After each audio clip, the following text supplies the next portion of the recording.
Кино миний амьдрал.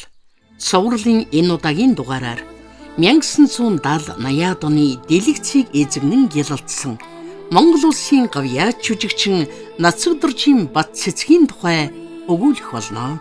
1970-аад оноос хойш өдгөө хүртэл дэлгэцийн урлагт зүтгэж амьдралаа зориулсан түүний 50 жилийн түүх нэвтрүүлгийн маань минутанд эс багтахын учир довчлон хүргэж байна. Тормон алаг нүдтэй үзэсгэлэнт Монгол усгүй наран гарбуу их нутгийнхан амин булагт бөгжөн өргөд босход зүрхэндээ хайр нүдэндээ нулимстай үзэгчд одоо ч түүнтэй хамттай байгаа гэдэгт итгэнэм. За би оюутан багтаа 18-тай дөнгөж оюутан болоод байж байхдаа санамсаргүйгээр киноны дүр хайж байгаа жүжигчтэй тааралдаж киноны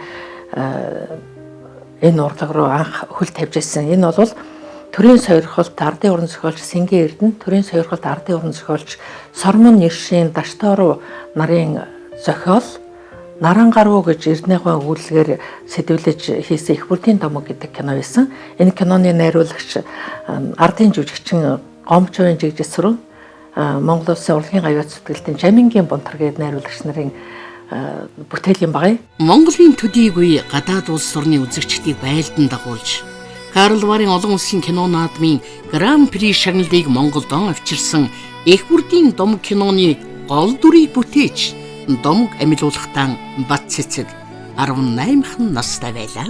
Намайг их сургуулиа төгсчөөд кино үйлдвэрт ороход жүжиг ангид ардын жүжигчин Чимэд Тосргой, ардын жүжигчин Дагер Азгой, Дамчаагой, за Ахмад жүжигчд Элбэг сайхан, за Монгол Улсын гавьяа жүжигчин Дамдан Базаргой, Цэмпэлма, Цэн Даюуш, Цэцгэ, Гарма хүрлээ жүжигчин байсан. Одоо анхны алхам кинонд тоглодог хүрлээ жүжигчин, ардын жүжигчин Ард маань бас байсан. Батнасан гэж жүжигчин байсан. Баян мөнх гэдэг хүн манай жүжиг ангийн дарга байлаа. За тэгээд жүжигчд солигдоод явдаг. Дараа нь манайд ардын жүжигчин Гүрсэд маань ирж исэн. Зоргоо гэдэг жүжигчин байна. Ер нь олон сайхан жүжигчид манай жүжиг ангиар дамжиж орж гарч ирсэн, ажиллаж ирсэн байдیں۔ Тэгээд энэ улсууд намайг дубляжын кинонд доо оруулахад их тусалж одоо энэ эрдэмэд намайг сургасан улсууд бол манай жүжиг ангийнхан байд юм а. Тэгээд бид нар өвөлдөө кинонд дуу хийгээд зундаа кинонд тоглоод явцдаг юм байсан. За тэгээд би зах зээлийн үе хүртэл бол кино үйлдвэртээ ажиллаж байгаад 2000 оноос хувийнхаа студийг байгуулж монголчин студид уран бүтээлийг хийж эхэлсэн. Монголын дэлгэцийн урлагийн өндөр үүдээр эрхэмсгээр орж ирсэн Бат цэцэг оюутан хуйдаан Их бүрдийн домог дэгдэхээ нас хүний аим суурган цэнхэр уус тойрох хуудас зэрэг олон кинонд тоглосон мэргэжлийн жүжигчин хүнд хэрвэрийн олдоод байдгүй тун шиг ховорхон хой заяа.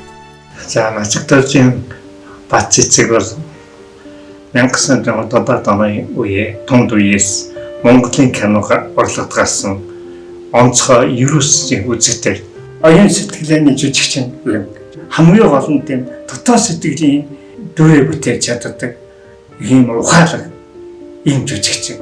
Монгол улсын гавьяа жүжигчин Бат цэцэг Монгол киноны 80 жилийн ой зориулсан гайхамшигт дэлгэц төслийг санаачлан кино үйлдвэртэй хамтран бүтээж Монгол киноны хүүхнүүд төслийг кино урлагийн дээд сургуультай хамтран хийсэн юм. Өнөхөр Монгол киноны хүүхнүүд нэгэн дор цуглаж үзэгчдтэйгэн учирснаа одоо хэр баярлан дурсаж Бат цэцгийнхээ буйнаар хэмээн хөөрөлдөж суусныг бид мэдэх билээ. Монгол киноны 80 жилийн ойд зориулаад гайхамшигт дэлгэцгээд төсөл хэрэгжсэн. За энэ төслийн санааг анх олж аваад би Солонгос захиралд хандсан. Тэгээд Солонгос захирлыг сайхан хүлээж авч энэ киноны 80 жилийн хугацаанд сайхан уран бүтээлүүдийг шинээр тоглуулж өөх түүхийг ярих ийм үзэгчдэд кино урлагийг сурталчдах, үзэгчдэд киноны түүхийг таниулах ийм сайхан боломж гарсан.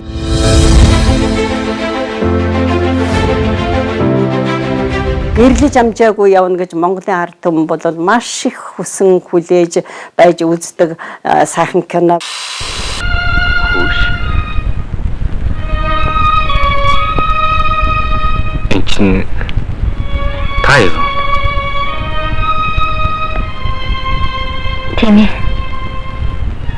Би Одоо харин биднийг цуглуулж эвтэй найртай байх гэж хичээж явдаг. Би бол Оцгийнхаа тэр их хүн чанарт нь их баярлж хүндэтгэж биширч явдаг да. Суврагн цэнхэр ус кино дэлгэцэнд гарснаас хойш оягтууд сэтгүүлч болохыг мөрөөдөж, бүсгүйчүүд цэнхэр пансан ачуур айргойж, аав ээжүүд охин үрдээ солонх химээ нэр хайрлж байсан нь энэ дүр үзэгчдийн сэтгэлийн утсыг ямархан их хөглсний баталгаа төдийгүй. Бат цэцэг шиг үзэгсэлнтэй ухаалаг бүсгүй болохын мөрөөдөл далдхан бэлэг дэлгэлтэй. Манай бат цэцэг бол их дайчин, хэлний боловсрал сайтай. Тэр дундаа маш их юм уншдаг. Компьютерийн бас их сайн эзэмшиж чадсан 5-6 ном бичсэн сууж байгаа шүү дээ одоо. Баццгийнхээ тухай үг хэлнэ гэдэг бол миний хувьд нэр төрийн хэрэг гэж би боддог. Одоо дуу оруулсан орчуулгын кино гэвэл хэдэн зугаар тоологдно. Тэрнийхээ хажуугаар Баццэг маань одоо уран сайхны кинонд бас ачаал их өндөртэй байсан. 80-аас 90 оны хооронд хийгдсэн Монголын уран сайхны кинонуудад дандаа л голдуу гол оройлуудад тоглолцсон. Баццэг 1979 онд Монгол Улсын их сургуулийн орчуулагч ангийг дүүргэхэд нь Монгол кино хэлбэрийн уран сайхны зөвлөлийн дарга байсан урлагийн гавьяас зүтгэлтэнд дурж болон шууд жүжигчнээр ажилд авснаар Монгол киноны ертөнцөд нэгэн үзэгслэн гоо бүсгүй тодоос тодо гэрэлтэх болсон юм. Тэгээ 2000 оны үед урлагийн гавьяас зүтгэлтэн Солонгод найруулагч Хааны сүүлчийн хатан гэж түүхэн сайхан киног хийсэн. За энэ түүхэн кинонд амьд цэрүүн байж байгаа хамаг одоо үндсэн мэрэгжлийн сайхан уран бүтээлчд хамрагдсан. Бүх машин техник, бүх хүчээрээ кино үйлдвэр энэ Хааны сүүлчийн хатан гэдэг кинон дээр ажилласан. 70-аад оны сүүлч, 80-аад оны 15-20 жилийн Монголын киноны одоо баг баццэггүй кино баг байхгүй болсон байсан шүү дээ нэг хэсэг. Бараг сүүлд одоо 2000 онд лөө 2000 хэдэн онд лээ. Жишээ нь би нэг Хааны сүүлчийн хатан гэдэг кино хийсэн шүү дээ. Тэгэхэд 3 кинон зэрэг явсан байхгүй юу? Жигжис сүрэнтэй цагаан сүний домог тоолоод тэр өөрийнхөө нөхрийн нэг бас нэг кино хийсэн юудүүлээ. Тэрнтэй яваад тэгээ манай кинонд жишээ ингэ явж байгаа шүү дээ. Тэгээ гих мэтлээ ингээд тэр ачаал даагаад тэгээд одоо ингээд явж исэн. Тэгээд одоо нэг хэсгийн одоо кинон нуруундаа үрж явсан юм эмхтэй баг. Гэрэлж амжаагүй юм. Мон Герман Монголын хамтарсан газарчин зэрэг кинон тоглосон нь түүний залуу насны азг ийж од гэрэлтэж явсны гэрч билээ.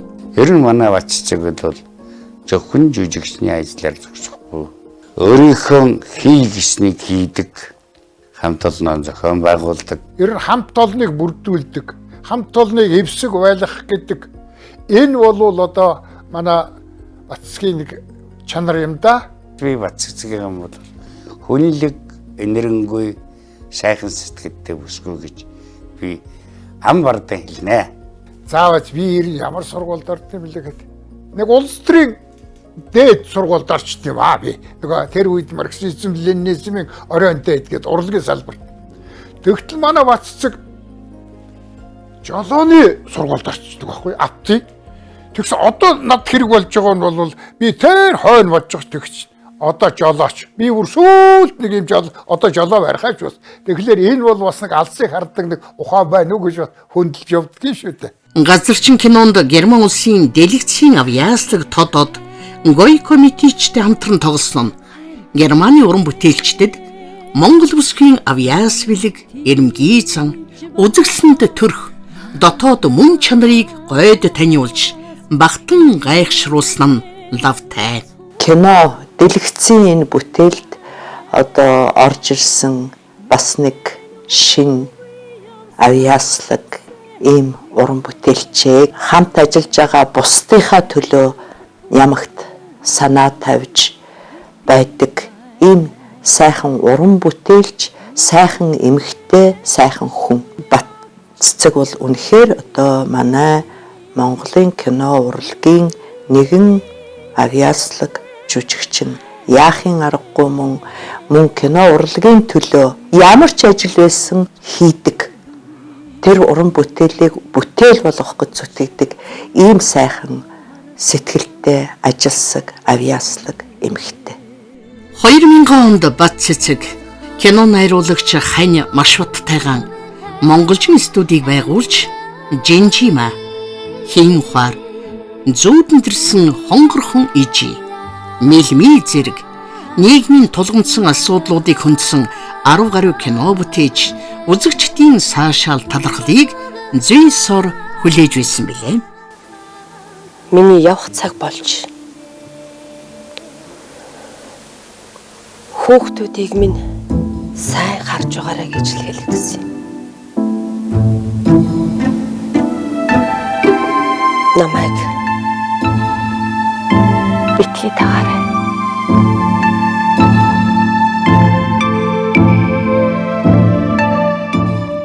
Кино мөхлөө сүйрлэгээл эвэр хошуулж байсан тэр цаг үед Батцэцэг маань хамтарч ажиллах санал тавьсан. Тэгэд энэ ямар кино байсан гэхээр нөгөө Жинжима киноч. Тухайн үед ч одоо ерөөсө кино хийдэг нь хэд байлаа. Эдийн засгийн хувьд ч тэр ерөөсө нийгмийн амьдрал ийм ороо бусгаа ийм цаг үед энэ кино хийнэ гэдэг бол уран бүтээлийн ажил хийнэ гэдэг нь маш хэцүү. Энэ цаг үед бол тэр группийг зохион байгуулж авч явсан. Тэгээ энэ багийг бол ер нь их сайн бүрдүүлж чадсан. Үзэсгэлэн төгс Монгол эмэгтэй. Дээр нь тэр хүний өөрийн уйггүй бүтээлч хөдөлмөр бол бусдаас ялгарч харагддаг юм аа. Уран бүтээлээс нь хоромж холдож, огтхонч хүндирэлгүй, хийж бүтээж, санаж сэдэж, ямагт урагшилж яваа төдийгүй. Уран бүтээлчдийн дагуулж хөдөлж яваа Батцэцэг. Дэлгэцэн бүтээсэн дүр шигэ уужуу тайван, ухаалаг, үнэхээр тусч сайхан сэтгэлтэй нэгэн. Тэгээ 10 ахмад идэ ахмадуудаа бүгдийн бүх тэр амралтын чин хоолунд бүх юмных нь одоо юмыг даага бүгдийг аваа явдаг. Тэгээд аваа явахдаа бас ингээд нэг амралтанд авчихгүй. Бүх гоё амралтнуудыг бүгдийг үзүүлж харуулах гэж бүгднтэй биднийгээ танилцуулах гэж авч явдаг.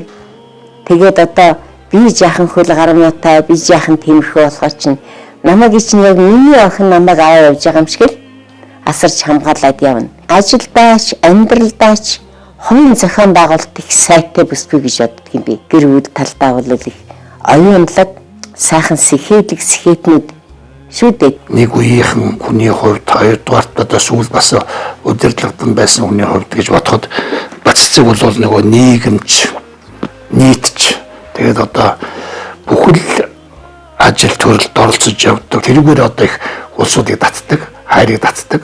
Тэгээ одоо баг ингээд нөгөө сайнт муудсан янз бүрийн улсууд л Батцэцэг ирч үзтгэл намардаг. Батцэцэг ирээгүй хахаар жоохон хорогдоод байдаг юм болцсон байлээ. Тэгээд би бол тэрийг одоо яг өөрийнх нь хүн чанарын хувьд л гэж ойлгодог. Хамгийн гол нь хүн чанар гэж нэг юм байна. Манай Батцэцэгт.